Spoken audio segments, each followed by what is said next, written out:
Good morning, everyone. So we had started with seventh lesson in the last week. So we had completed what was DHCP protocol. So it is a network management protocol which allows a client machine to assign with an IP address over a network from an DHCP pool. So the protocol maintains a DHCP pool where there are various IP addresses. So whichever machine wants to get connected over a network, and if it requires an IP address, the DHCP server gives the IP address to that particular machine from the DHCP pool. The client machine uses that IP address until and unless it is connected. Once it is disconnected, that IP address is again brought back inside the DHCP pool. Again, that same IP address may be reused by some another machine over a different network at different location. Then we had seen that how did the ARP protocol, that is the address resolution protocol, was working. Now, for any machine to communicate over a network, it requires a physical address as well as it requires a logical address. So a physical address is called as MAC address and logical address is called as IP address. So your address resolution protocol find out the MAC address, that is a physical address, by using the IP address. Your RARP protocol does the reverse of ARP protocol. It is used to find out the IP address, that is logical address, based on the physical address. Then we had also seen what was BOOTP protocol. So Bootstrap protocol, it is similar to the DHCP protocol. This protocol is also used for assigning the IP addresses to the machines which are getting connected over the network. But along with that, it also works with the diskless workstations. Now, what is that diskless workstation? The machines which cannot boot the operating system on its own makes a help or uses the help of the server by connecting to a network and then boots the operating system on its own machine. Then we had seen IP addresses. What do you mean by IP address? A unique identification given to each and every machine over a network. It is also called as logical address and it keeps on changing. Every IP address has two parts. The first is the network part and second is the host part. So the network part tells you the address and your host parts give you the exact location. Then we had seen that it is a connectionless protocol, whereas your TCP/IP is a connection-oriented protocol. So we had also seen different classes of IP addresses, class A, B, C, D, E, out of which we had seen that if we are in a small size network or a very medium size network, we generally operate in a class B or a C category. Then we had seen there are two types of IP address, the static and dynamic. The ones which are assigned by your BOOTP protocol and DHCP protocols are generally the dynamic IP addresses. Then we had seen that there are two formats of your IP protocol. One is IPv4 and another is IPv6. Both of them operate on different bits of data. IPv4 uses 32-bit format and IPv6 uses 128-bit format. Now today we'll be starting with another topic, that is DHCP packet, or how does a DHCP communicate by using the packet. Okay, so the diagram that you can see on the screen is a diagram of your DHCP packet. That means whenever two machines are connected on a network, and if I'm using, or if a client machine uses a DHCP protocol to assign the IP address to the own machine, there are some information that is getting exchanged. That information which is exchanged between the client and the DHCP server is based on this packet. So what is the first field of the packet? The first field of the packet, OP, stands for operational code. Okay, or it is also called as opcode. Now what is it? It is a 1 byte of information, that is 8-bit of information. It tells us whether the message is a request message or a reply message. Okay, so if it indicates a value as 1, it is a request message requesting for an IP address. And if it is a number 2, that means it is a reply coming from a DHCP server with an IP address. Okay, so if this opcode is set to 1, that means it is a message which is going from a DHCP client to a DHCP server. And if a bit is set to 2, that means that it is a reply coming from DHCP server to a DHCP client. Okay, then the next field is H type. What does this H type means? It is nothing but the hardware type. Again, it is an 8-bit information. What does it specifies? It specifies what type of physical network it is. Now, what do you mean by physical network?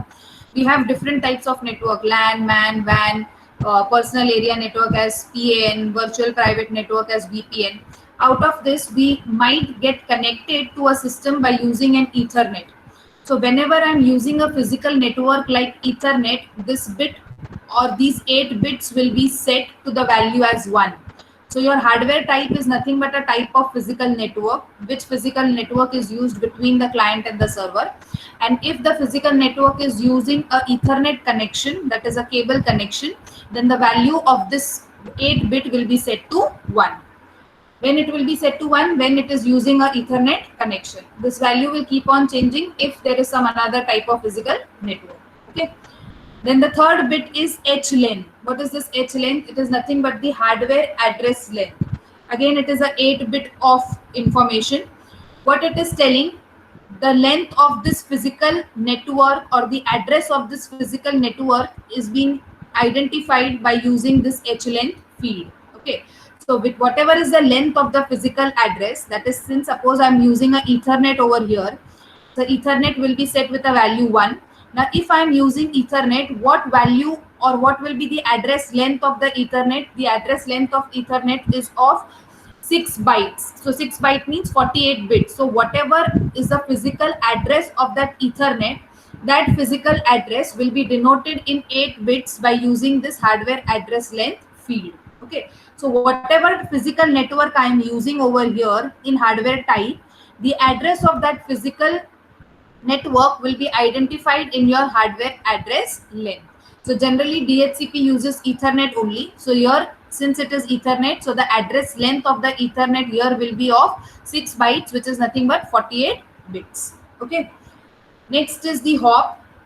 So your next field is the hop field. What does this hop means? Again, it is a 1 byte, that is 8-bit of 8-bit of information. What does this hop tells you? That how many jumps will your request go and reach to a server at the server end. So for example, if I am a client machine and if I've connected to a network and if I request for an IP address, so how many hops or how many network will my request travel in order to reach to the DHCP server? So how much ever hops. So if it is traveling through 3 networks, that means it is going to take 3 hops. If it is traveling through 5 networks, it will be taking 5 hops. So how much ever hops it is going to take to reach my request to the server is considered to be as hop. So whatever communication happens from the client side, traveling through those many numbers of the network are identified as the hop. So 8 bits are reserved for this hop bits. Next field you have is the XID. What is this XID? It is nothing but the transaction ID. Now what is this transaction ID? It is a 4-byte information. What is it going to contain? It will contain an integer value. Now what will that integer value be? Now if I am a client machine and if I want to communicate over a network, I require an IP address. So I will send, being a client machine, I will send a request for that IP address to a DHCP server. What is the function of a DHCP server? To give me an IP address in return. For example, if I have sent first request for an IP address and I will wait for some time, if I do not receive a reply with an IP address, I will again send the same request for an IP address. So like this, I may send only one request and I will get a reply immediately. But in many cases, if I am not getting a reply, I may send multiple requests. So whichever, how much ever request I am sending, every request has a separate identification number. So that identification number is called as transaction ID.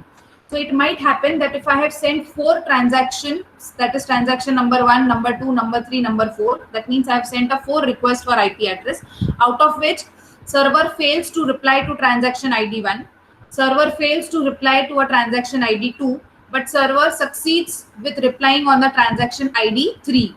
So what am I doing with this is, whenever a client is sending a request, for every request a transaction ID is generated, and whenever a server receives that transaction ID, it will reply to the client back with an IP address using the same transaction ID.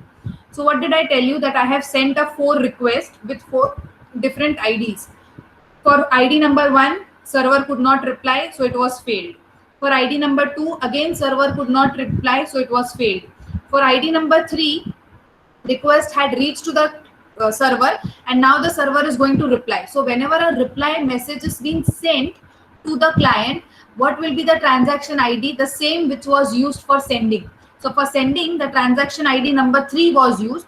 So again, the server will reply with an IP address by using the same transaction ID, which is number 3. Okay. So whatever messages or whatever transaction IDs are sent from the client machine, same transaction ID is being used by the server in the reply message also. Along with that, it will send the IP address. Okay. So are we clear with what is operational code, H type, H length, hops and transaction ID? Ma'am. Yes. Ma'am. Yes, yes. Will the hops value be different if there's a proxy server installed? Will the hop ID be? Hops value be Hops different value if there's will change. Yes. See, if there's a proxy server. If it is proxy server, see, whatever network it may be, whatever systems installed in between the client and server it may be, it will count those many values or those many networks. So if I have 3 networks, and in that 3 network, if there are multiple proxy servers, it will count only 3 networks. It is not counting the machine, it is counting the networks. So if my request is going via multiple networks, whichever multiple networks are there in between, it will count those multiple networks. It is not counting the machines here. Now in that also, if suppose my hop is 3, that means what am I supposed to assume? That client request is reaching the server request by using 3 different hops, that is 3 different networks. Out of which, suppose a client has given the request, it has reached network 1. After 1, it has to go to network 2. After 2, it will go to network 3. After network 3, it will go to the server. Now, if suppose in between at network 2, there was some attack or there was some failure, what will happen? That network 2 will not be able to carry the request to network 3 or forward the request to network 3. So what will happen in that case? The request which was sent by the client got dropped at network 2. So at that time, this hop bit will be set to 0. So when this hop bit is set to 0, which means what? The request has not reached to the server. The client has to resend the request. So if the value is set to 0, it has to be indicated or it has to be assumed that there was a failure for reaching the request from the client side to the server side. Okay? Yes, Is this understood? yes. Okay. So operational code tells me that whether it is a request message or a reply message. H type tells me what type of physical network it is. So if it is DHCP, generally it has to be an Ethernet type of a network. So whatever physical address that Ethernet uses, that physical address is being identified in the hardware address length. Then in whichever network or whatever are the multiple networks, the count of those multiple networks between the client and the server is being maintained by these hops. The number of requests the client sends for a particular IP address, every request has a separate transaction ID, and the server replies to an appropriate transaction ID by using the same transaction ID which was used by the client at a time of a request. Okay. Now let us see the next, which is the seconds. The next field is the seconds field. Now what does the seconds field tell you? It is a 2 byte of a field, that is a 16-bit of a field. It tells you the number of seconds elapsed since the IP address was assigned. Number of seconds elapsed since the IP address assigned means what? I am a client, I am sending a request for an IP address as I want to connect to the network for communication. My request goes to the server. Server gives me an IP address. After the IP address is given to me, and the time taken by me to communicate over a network is called as seconds. For example, at 10:45, I have received an IP address from the server. But if I start a communication at 11 o'clock, so how much ever seconds I took from 10:45 to 11 to start actually using the network is considered to be as a second.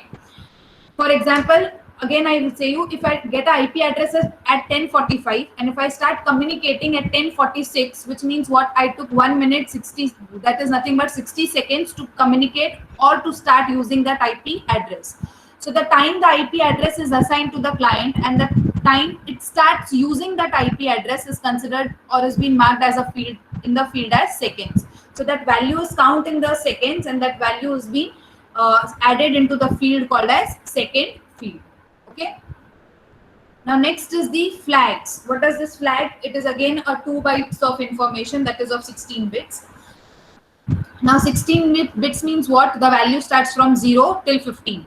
So you have 15 bits, individual bits for that flag, out of which only the first bit, that is 0 to 1, the first bit is either marked to 0, that means the value is either set to 0 or it is set to 1. That is the leftmost bit from all these 15 bits is either marked to 0 or it is marked to 1. Remaining all 15 bits are marked to 0. Now what does that first bit indicate? Either it is 0 or it is 1. Now if it is 1, that means it is a broadcast message from a server to the client. But if the bit is set to 0, means it is a unicast message from a server to the client. So what does this mean? This flag bit is set by whom? It is set by the server. So if bit is set to 1, that is the leftmost bit is set to 1, that means a server is sending a broadcast message to the client. It will be accepted only with that client whose IP address matches. But if the server has set that first bit to 0, which means it is unicast message and it will be given only to that particular client whose IP address is being given in the DHCP request. Remaining all the bits of the flag are set to 0. So this flag indicates whether the server is going to send a broadcast message or a unicast message. And the server will tell that by setting the appropriate leftmost bit as 1 or 0. Okay. Remaining 15 bits are set to 0.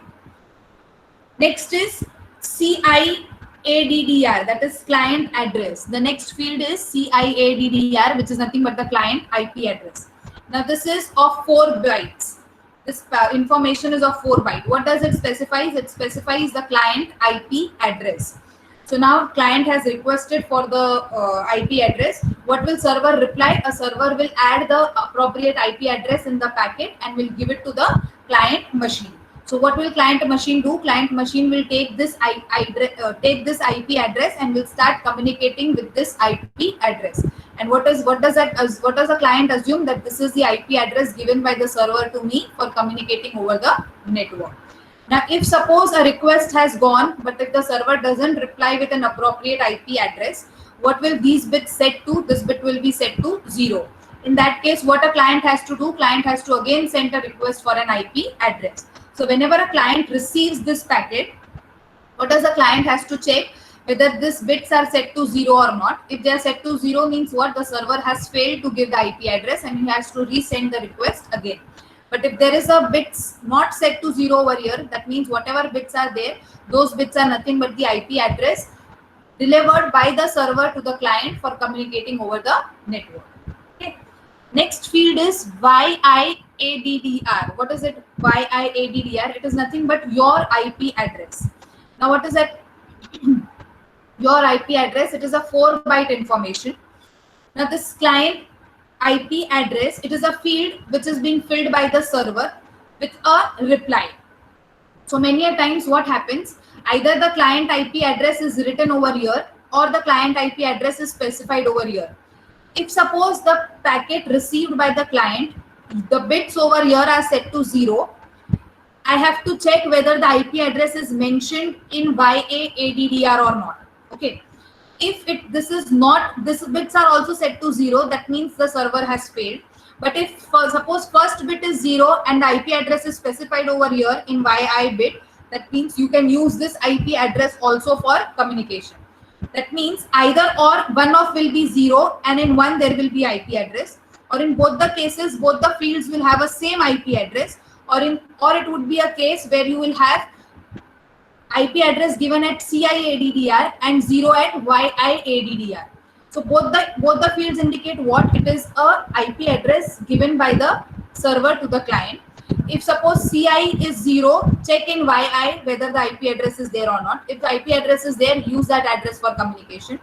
Second case would be both are empty or both are 0. In case if both are 0, send a request again. Third case will be CI is 0, YI is updated with an address. So if YI is updated with address, use that address. And other will be either there will be address in CI and YI will be 0. So if YI is 0 and if there is address in CI, use the address of CI for communication. Okay. So either there will be 4 cases, 1 0, 1 filled, both the zeros, both filled. If both are filled, both should be filled with the same IP address. And who will be checking that both the fields has the same IP address? It will be checked by the server's end. Okay. Is this understood? What is CIADDR and YIADDR? Both are of 4 bytes. In both the places, client IP address will be written by the server and sent to the client so that the client can use that IP address for communication. Is this understood? Yes or no? Yes, ma'am. Okay. Then next we have SIADDR. What is that SIADDR? It is a server IP address. Again, that field is of 4 bytes. Now what will be added at this byte will be the server who is replying, whatever will be the IP address of that particular machine who is giving a client an IP address. The IP address of the server will be mentioned over here. This is just to indicate or to inform the client that a reply is being coming from which IP address. So the server IP address is added in the field called as SIADDR. Okay. So C is for client, Y is also for client IP address, S is for the server IP address. Then next we have a gateway GIADDR. What is a GIADDR? It is a gateway IP address.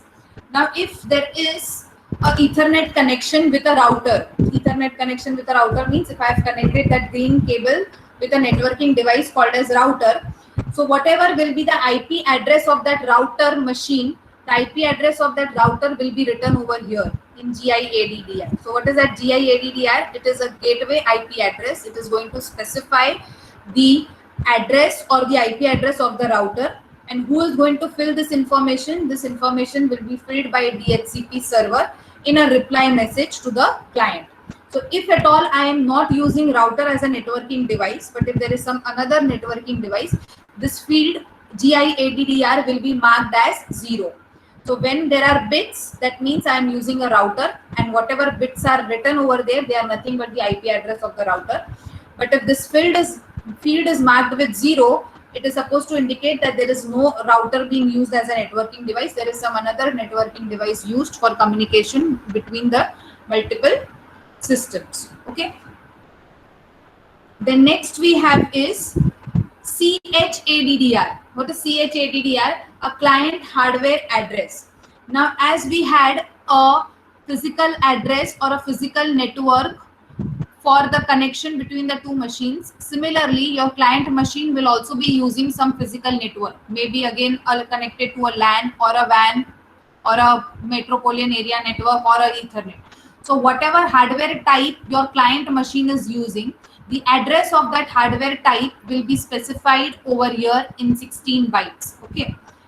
So client hardware address, that means the physical network being used by the client, and the address of that physical network will be specified inside your CHADDR field. Okay. Next we have is S name. What is this S name? It is a server name. Now this field is optional. So if at all I am connected to a server, and if the server has a domain name, if a server wants to give that domain name, it will add the name of the server over here. But if a server does not want to give its own domain name, it can keep this field as empty. So if a server has a name and if it wants to give that name, it will add that name in the S name field. But if that is again optional and it depends on the server. And if a server does not want to give it name, it will mark that field with 0. Okay, so S name is nothing but the server host name or a domain name. Whatever is the name of a server, that name will be written as it is. If a server wants, if it does not want, it will keep the bits as 0. Then next we have file. Now what does this file indicate? Now this file information is being filled by the server again when it sends a reply to the client machine. What will this file have? It will have a path which will be used by the client for a booting procedure. So the path of an executable file or executable boot file, whichever is a path on the server machine from where the system will be booted, that path will be provided in this file option. So if at all a client cannot boot up, or if it has some problem with booting, or if it is a diskless client type station, so what it will do is it will use this path to boot its operating system. Okay, but generally this field in DHCP is marked with 0 because DHCP does not have a function of allowing a diskless station to boot. Okay, so this field is generally marked with 0 if you are using a DHCP, but if it is not DHCP and if you are using some BootP protocol in between, that is you have DHCP also, but for the diskless, if you are using BootP type of protocol, at that time only this file will be having a executable path. Then the last field is options. Now what does this option have? The option indicates 3 things. What are those 3 things? I have not mentioned here. The first is the tag field, the second is the length field, and the third is the value field. Now what does that value field will have? It will have either the IP addresses or the subnet mask or the gateway addresses. All those details in the form of IP addresses will be mentioned in the value field. What will be there in the length field? The length field will tell you what is the length of that particular value field. So what did I say? In that value, you either have IP addresses or you have subnet mask or you will have gateway mask or gateway addresses. Whatever is the length of those IP address, length of those subnet mask, and length of those gateway addresses, the length will be specified in the length field. The third field is the tag field. What does the tag indicates? It has values either from from 0 to 255. So for 0 there is some different length and the value will be different. For tag number 1, again the value length field will be different, your value field will be different. For number 125, your length will be different, your value will be different.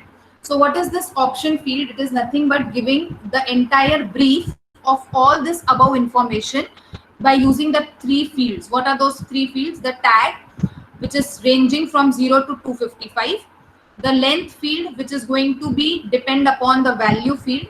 And what is that value field? It will indicate all this IP addresses, subnet mask, and these gateway details. So entire above fields are explained or are being written in a short by using these 3 fields in the option field. Okay, so the tag has different values. For every tag there is a different length. The length depends upon the value, and what will that value have? It will have the details of your IP addresses of client, of server, maybe of intermediate servers, maybe of gateway, subnet mask, all those details. Okay, is this DHCP packet understood?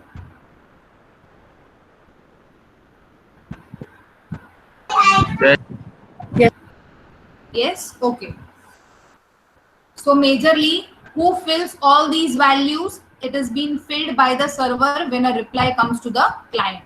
But when a client sends this message to the server, it will be only the opcode field which will give the information whether it is a request indicating 1. But when a server gives a reply, the server will fill all these details and give it back to the client. Okay. Now next, whenever the communication is happening, the communication happens with some messages. This packet is also sent, but along with this packet, there are also some messages which are used for communication. What are those messages? First is the DHCP discover message. Then we have DHCP offer message. Then we have DHCP request, DHCP acknowledge, ACK, DHCP no acknowledge. Okay, so these are the different messages which are used by DHCP to communicate with the server. What is the first message? DHCP discover. What does this message means?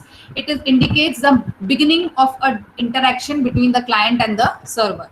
So whenever there is a beginning of a client sending a request and a server giving a response with an IP address, this beginning is marked with a message called as DHCP discover.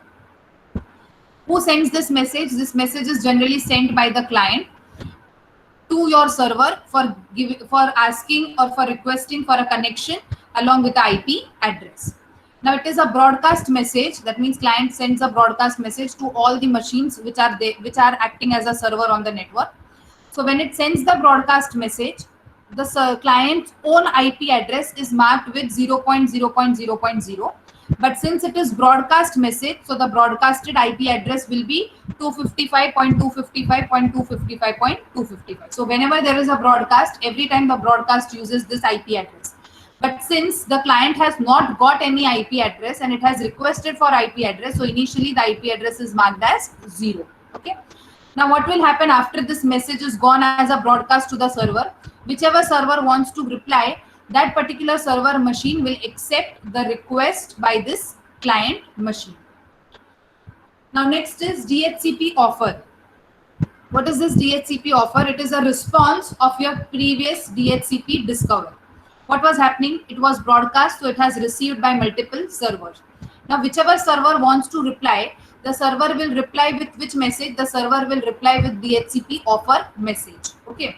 So this is a reply coming from a server to the client. Okay. What does this message contains? This message contains all the network configuration information. That means what? The client has sent a request for IP address. One of the server has accepted.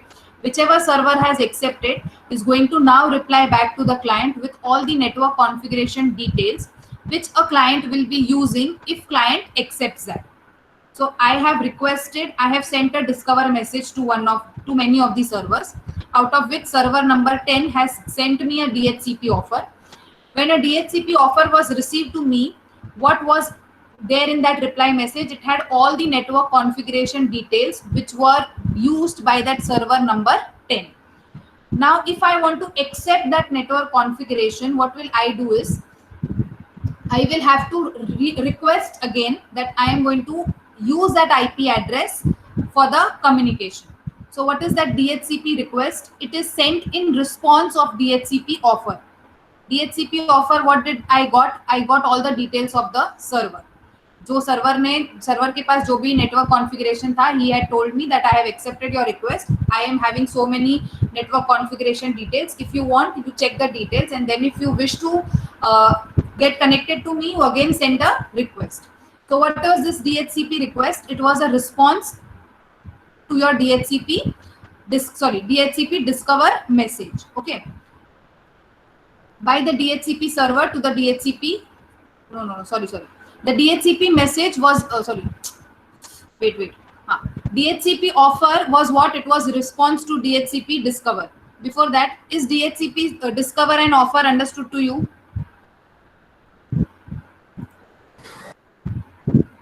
Are you all there? Yes, ma'am. What is happening? Yes, ma'am.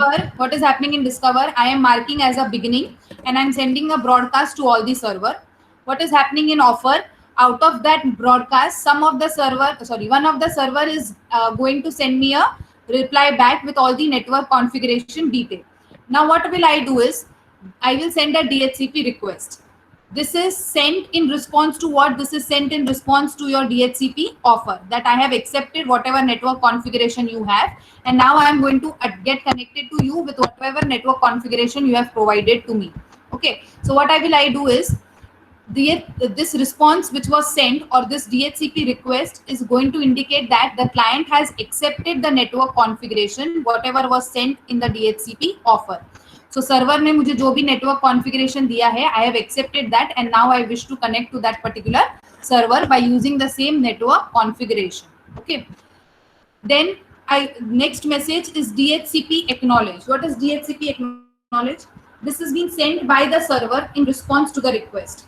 So the request has received by the server, which was sent by the client.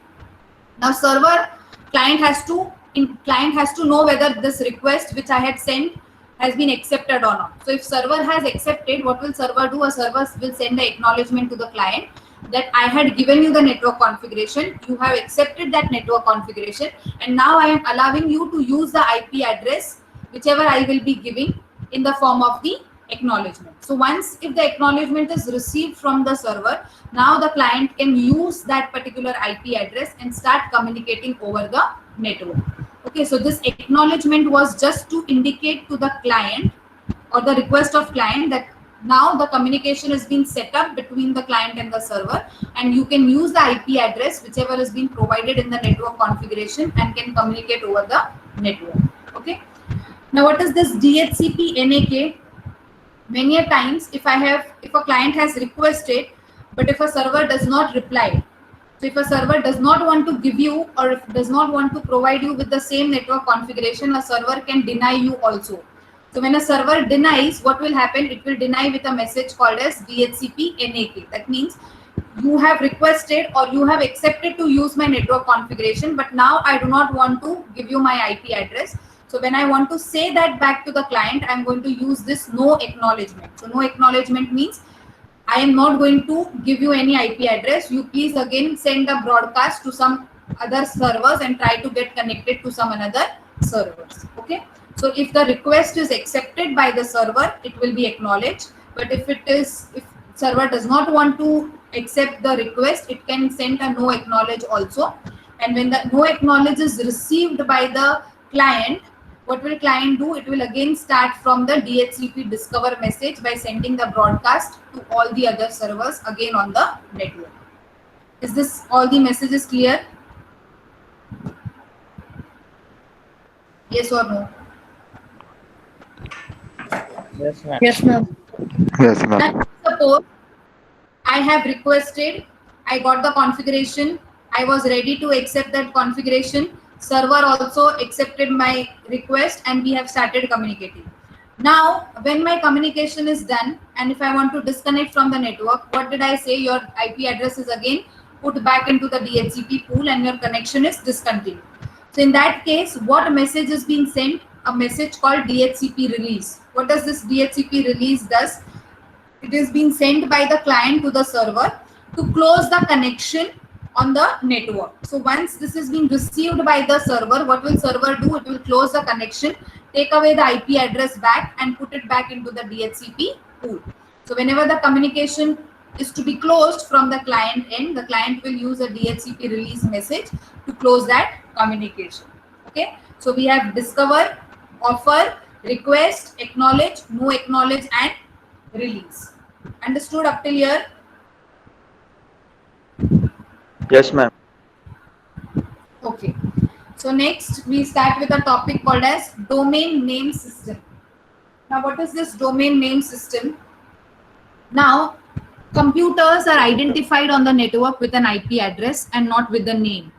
Whereas for humans, it is always easy to remember the names rather than the numbers, which is IP address. So to bridge the communication between numbers and name, we make use this domain name system. So what is this domain name system going to do? It is a bridge which will connect your names or which will convert those human names into IP addresses and IP addresses back into human names. Where do we use this domain name system? Whenever we communicate over the network. Now if I want to go to the site, say suppose facebook.com. Do I remember what is the IP address of the Facebook or the server where your Facebook is going to load from? No. What I being a user will type or I be a human type www.facebook.com.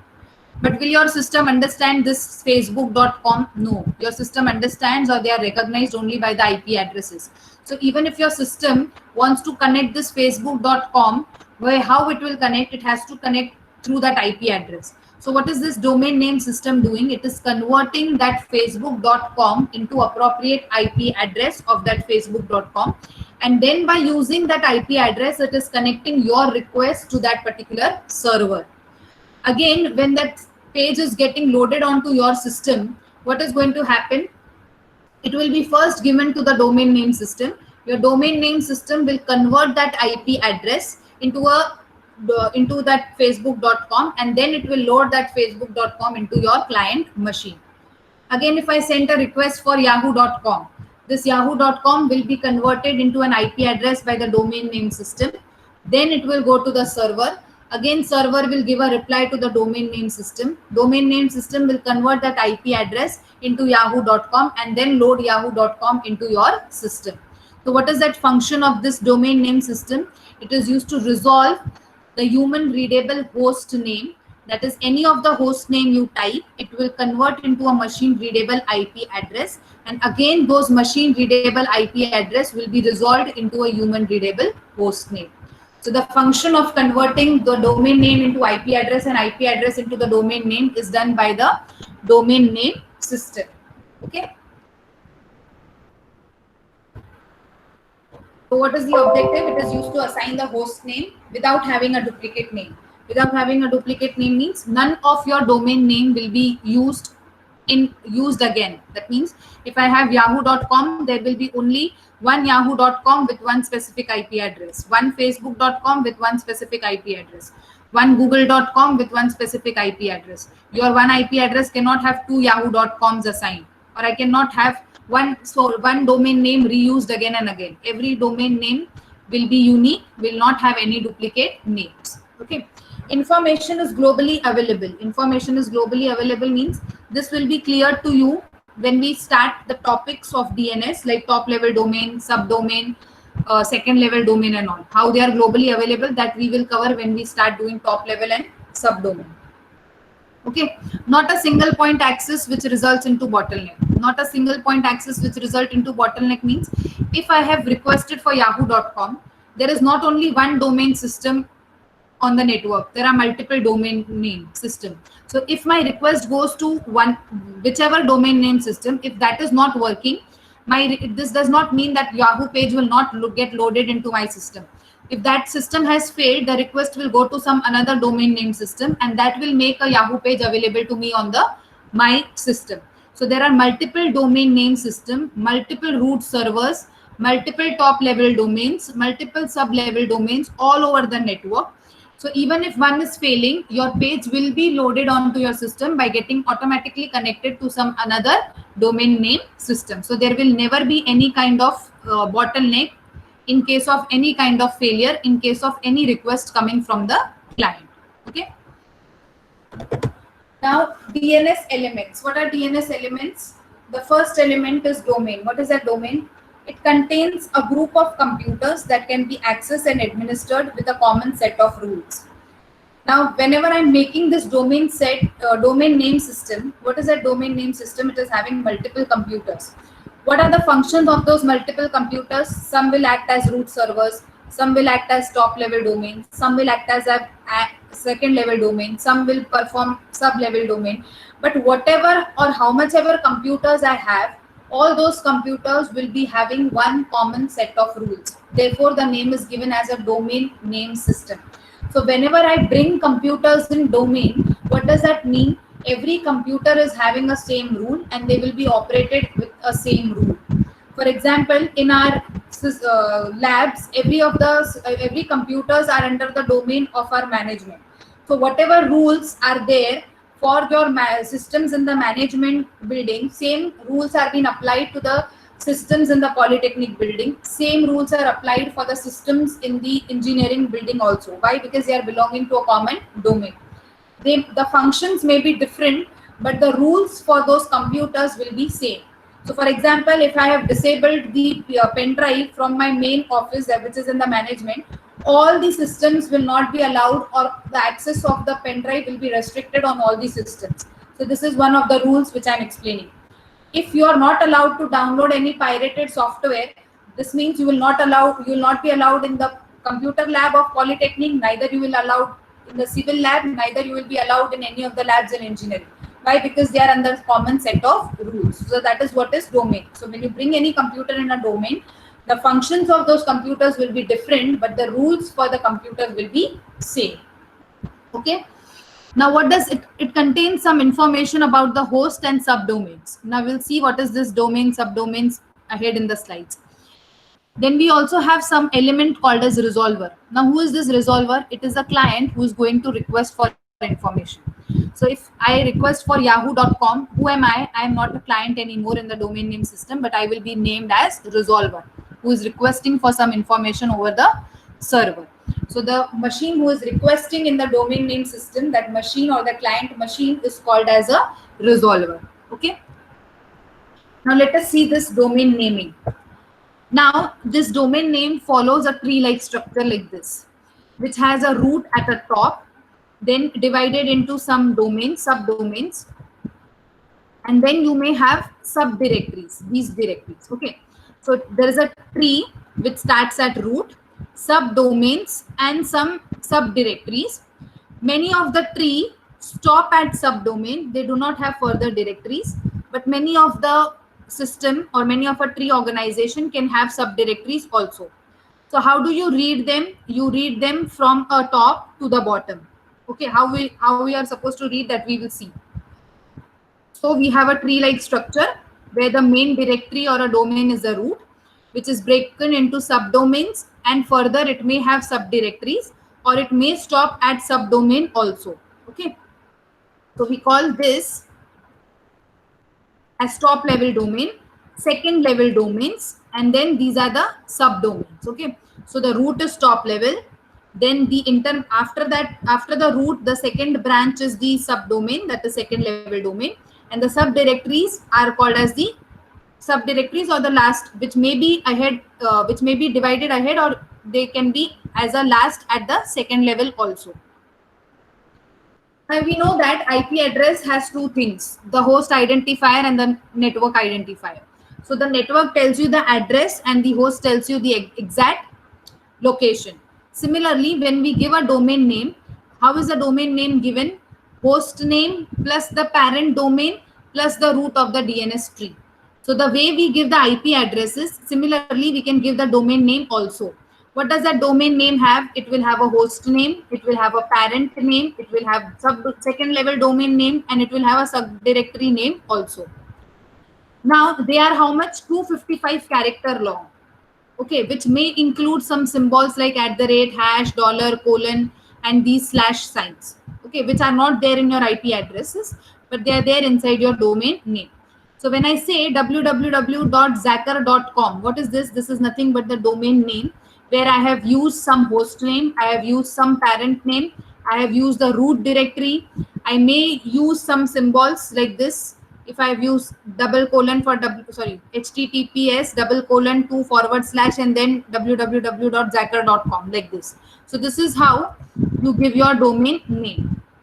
Now your domain name is divided into, I said, root level domain, you have second level domains, and you have subdomains. Now let us see what is top level domain.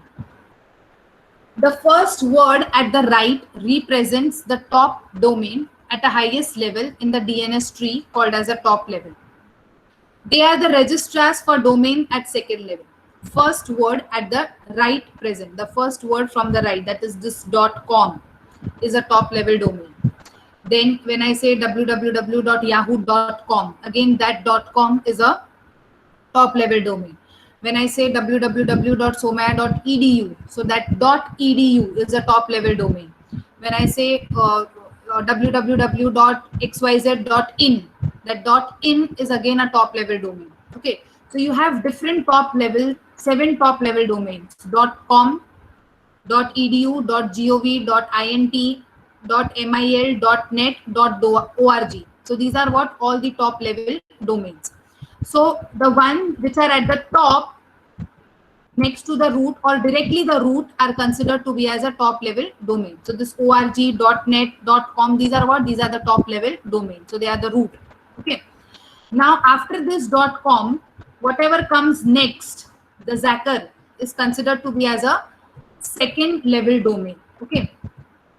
Now many a times these level domains have country codes also, like .in, .pk for Pakistan, .fr for France. So instead of these .com, .edu, I may have .in for India, .pk for Pakistan, .fr for France. So those are also considered to be as a top level domains. So the top level domains can be these, or they can be any of the country codes. So like this, we have 239 country codes which are named by ISO, and those 239 country codes can also be considered as a top level domain. Okay. Then whatever you have next to it .com के आगे या .in के आगे, whatever you have, those are considered to be as a second level domain. So who is responsible for containing the information about the second level domain? It is a top level domain. So who is responsible for storing the information about this Zacker? It is the .com. Okay, so it is a duty of a top level domain to store all the information about the second level domain, as well as to register this second level domain. Okay, so the registrar of top level domain is responsible for registering the second level domain. The top level domain maintains the information about the second level domain. So when I go to .com will give to me its own information. Apart from that, it will also give me the information about Zacker.com. Why? Because top level domain is responsible for storing the information of the second level domain. Okay. Next, what do we have? Second level domain can create many subdomains without the permission of root register, which means the second Zacker.com, in between the Zacker.com, I may have some another different subdomains also without a permission of a root. Now what that can be? For example, see, paris.zacker.com, newyork.zacker.com. That means I am having something more apart from top level and second level. What was there in previous example? We had only top level and second level. But here in this, I have top level also, I have second level also, and I have subdomain also. So if you have something like this subdomain, who is responsible for maintaining the information of subdomain? It is not the top domain, it is the second level domain. So the hierarchy goes like this. Top maintains the information of second. Second maintains the information about the subdomain. So many a times, many of the site will have only top and second, but many of the sites will have top also, second also, and subdomain also. So there is no restriction on maintaining only top and second. It can also have top, second, and subdomain also. So if there is a subdomain, this tree will be expanded again ahead. But if you do not have this subdomains, your tree will be only root.com and then SD, something like this. So when I read sd.com, which means what? It is not having any subdomain. But when I read host.mycrop.com, that means this is having a subdomain. Okay. Is this understood? How is this going to function? That I will tell you shortly. But do you understood? Have you understood what is top level, what is second level, and what is subdomain? Yes, ma'am. Okay. So when I read www. Yes, ma'am. When I read www.somaiya.edu, what is that edu? A top level domain which maintains the information about the second level domain, that is Somaiya. Now, when I read this www.somaiya.edu, it is having only top level and it is having only second level domain. But when I say polytech.somaiya.edu, what does it mean? It has top level edu, second level Somaiya, and a subdomain called as Polytechnic. When I read engineering.somaiya.edu, what does it have? A top level as edu, second level as Somaiya, and a subdomain as engineering. Okay. Now, how does a DNS function? It has resource records like SOA, name server, A as address, PTR, C name, and MX. What are these? These are the types of resource record. What is that resource record? It is one of the function of DNS. What is that? What is a resolver? A person or a client machine who is going to request for some page like yahoo.com or any Zacker.com or amazon.com. Now, what is this resource record? A resource record is nothing but a query which is being given by that client to the DNS server. So when a client resolver gives a query to the DNS server for any domain page or for any website, I will call that request as a resource record. Okay, so when I say www.somaiya.com, somaiya.edu, who is sending this? Client. Client is a resolver. But when I send this DNS query will be considered as a resource record. And then this resource record goes to that DNS server. DNS server will make that page available, somaiya.edu, and then it will give back to the client. Okay. So I may request, or these resource records are of different types. The first is SOA. What is that SOA? Start of authority. What is the start of authority?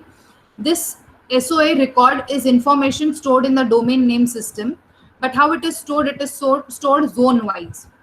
For example, I have a site called as Zacker.com. Okay. Now this Zacker.com has its main offices somewhere and all its branches somewhere.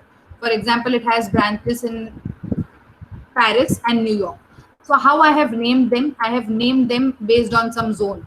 For Paris zone, I have named it as paris.zacker.com. For New York zone, I have named it as newyork.zacker.com. If I have it in, say, suppose in India, so I will name it as india.zacker.com. If I want it in Canada, I will name it as canada.zacker.com. So what is happening? My second level domain, when it is divided into sub domains, it can be based on some zones. So whenever a client requests for any particular page, and if that page belongs to some particular zone, who is going to handle that zone based queries? It will be handled by your SOA. Okay, why it will be handled by SOA? Because what does your SOA says? That your information is divided into zone. So if your request is coming based on some zone, divert your request to your SOA. Your SOA will fulfill that request, give it to your DNS server, and then DNS server will give a reply back to the client. Okay. Then you have name servers. What is this name server? It is a server on the internet specialized in handling the queries regarding the location of the domain name based on the various services. Now, for this paris.zacker.com, who is going to handle? SOA will be handled. But I am going to send a request as paris.zacker.com. Will my system understand what is that paris.zacker.com? No. I have to convert it into some IP address like 172 something. So where is the name of the site and its appropriate IP address stored? It is stored inside the name server. So when my request comes from the DNS server, before I route it to SOA, I have to first convert it into the IP address, and who is going to convert it inside the DNS system? It will be converted by your name server.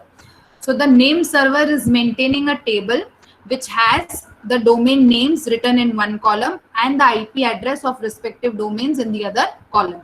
Once the conversion of that IP address into, conversion of that domain name of paris.zacker.com is converted into IP address, then it will be forwarded to SOA for fulfilling and loading the pages.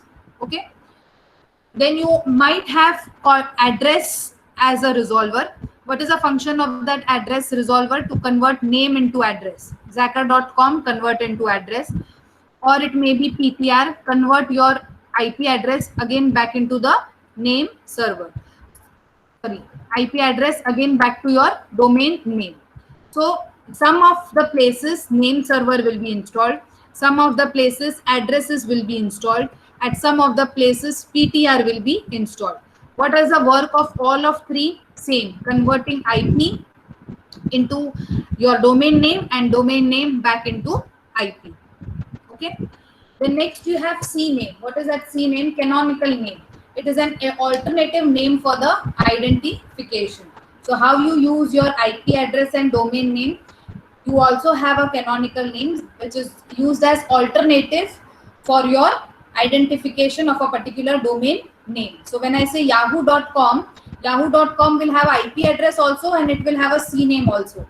So I can identify Yahoo with the IP address also, as well as with an alternative identification as CNAME also. Then I may have a resolver which is only specifically for the mail services. What are those? Called as MX, mail exchanger, the system that directs the mail to the receiver. So if there is no request for some pages like this, if there is a mail to be exchanged, who is going to exchange that mail in your DNS system? It will be exchanged with the help of a mail exchanger. So apart from domain name conversion, it also works as a mail exchanger between the two machines for sending the mails also. Okay, is this clear? Yes or no? Yes, ma'am. Okay. Now, whatever is there ahead to this, domain name resolution, root name servers, and resolving a domain name. I will explain you this entire concept with the help of a diagram.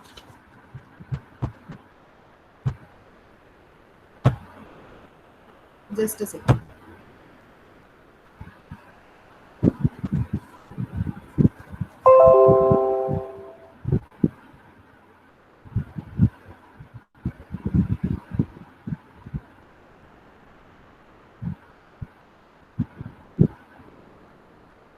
Can you see the screen?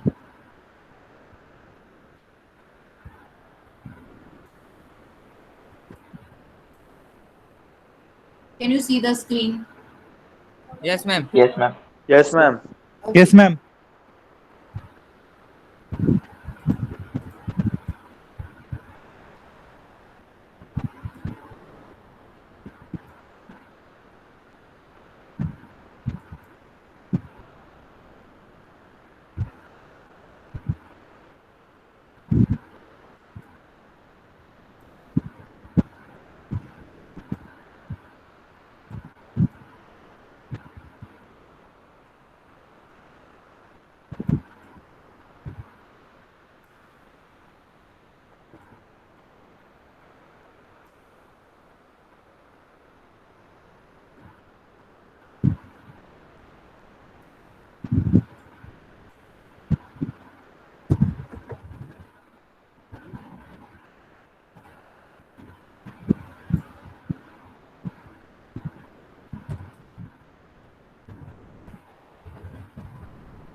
So I have one client. There is one resolver server, also called as internet service provider. I have one root server. I have TLD, called as top level domain, and I have name server, which may be second level domains or subdomains, okay, or subdirectories. Now what is happening? Client wants to load a page called as yahoo.com. Now when I type www.yahoo.com, what will my client machine do? It will first check its own cache memory. If that page is there in the cache memory, it will immediately load it from the cache memory and make that page available to the client. In that case, it will not go to this ISP, neither root server, neither TLD, neither name server. Okay. When will this happen? If you have already visited yahoo.com before any a time. But if you are visiting it for the first time, I have just connected to a network and I have never gone to yahoo.com through my system. So in that case, it will not load from the cache memory. But if I am using it on everyday basis, or if I have visited at least once also, it will be there inside my cache memory. Okay, so if it is there, or if you have visited previously, it will load directly from there. But if it is not there in your cache memory, or if you have not visited and if you are requesting it for the first time, then it will go to either ISP or root server or TLD or name server. Okay, in that case, it will not find from its own machine. Okay, is this thing clear up till here? If you have searched the page, it will be there in your cache. If you have not searched, you have to go to this ISP, root server, TLD and name server and then get it on your own machine. Okay, is this clear? Are you all there and can you see? Yes, ma'am. Okay. Yes, ma'am. Yes. So let us assume that I have requested for yahoo.com. The system has searched in the cache memory and it has told me, or it has not loaded that page, which means what? It is not there inside my cache memory. So it will pass a request ahead and it will forward the request ahead to the resolver server. What is that resolver server?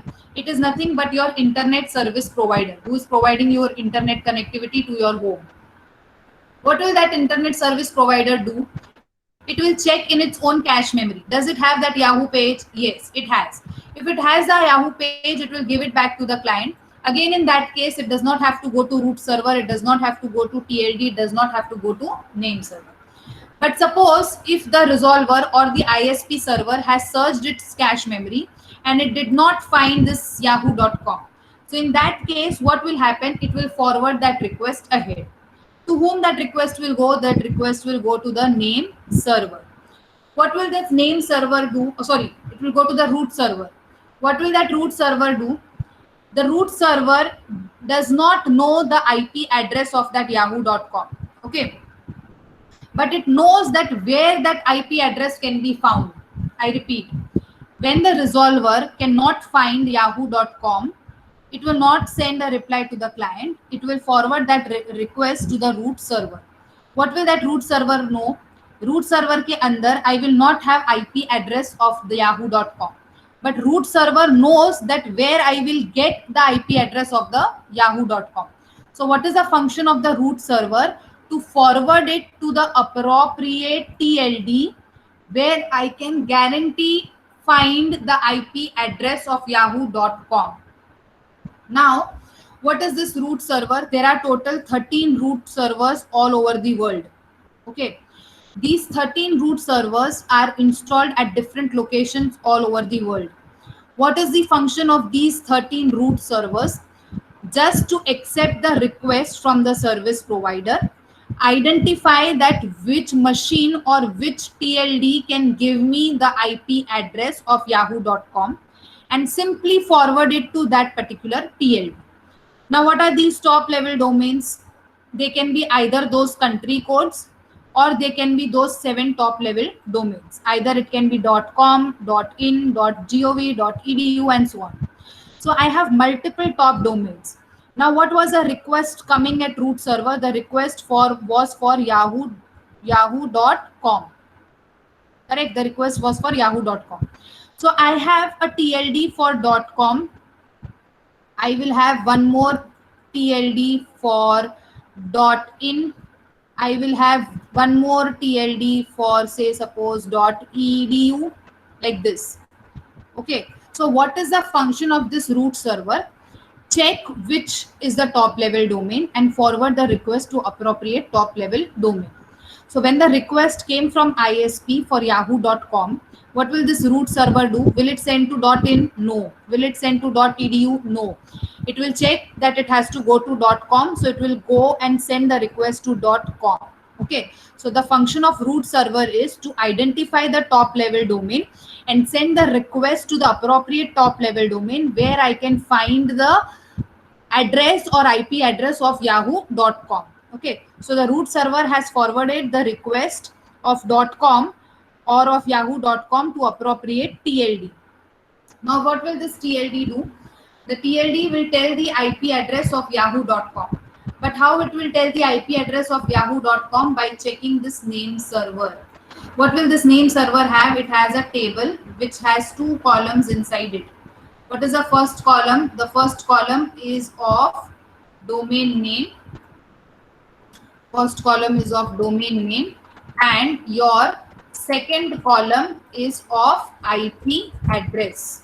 So what will, when the request of yahoo.com comes to this TLD, it will send a request to appropriate name server.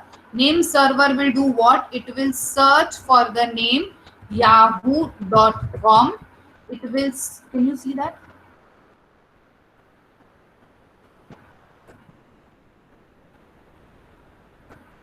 It will search for the appropriate name yahoo.com. It will search for the appropriate IP address, something like this, whatever IP address it is, and it will send this entire detail of yahoo.com and the IP address back to the top level domain.